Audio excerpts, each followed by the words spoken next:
I'm actually continue to be confident that the Supreme Court will uphold the law. And the reason is because in accordance with precedent out there, it's constitutional.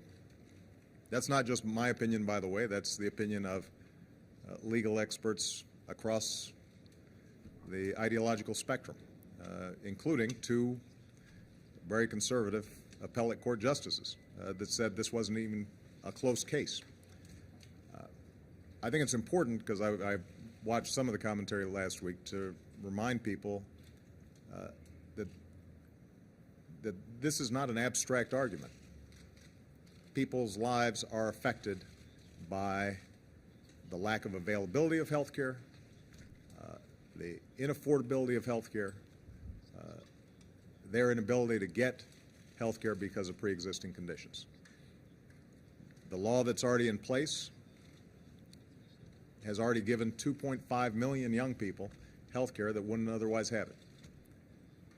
There are tens of thousands of adults with pre-existing conditions who have health care right now because of this law. Parents don't have to worry about their children not being able to get health care because they can't be prevented from getting health care as a consequence of a pre-existing condition. That's part of this law. Millions of seniors are paying less for prescription drugs because of this law. Americans all across the country have greater rights and protections with respect to their insurance companies and are getting preventive care because of this law. So that's just the part that's already been implemented. That doesn't even speak to the 30 million people who stand to gain coverage once it's fully implemented in 2014. And I think it's important. I think the American people understand, and I think the justices should understand that in the absence of an individual mandate, you cannot have a mechanism to ensure that people with pre-existing conditions can actually get health care.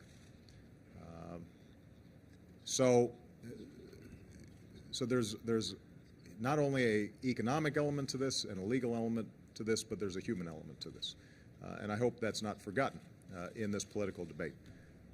Ultimately, I'm confident that the Supreme Court will not take what would be an unprecedented, extraordinary step of overturning a law that was passed by a strong majority of a democratically elected Congress. And I just remind conservative commentators that for years what we've heard is the biggest problem on the bench was judicial activism or a lack of judicial restraint, that an unelected group of people would somehow overturn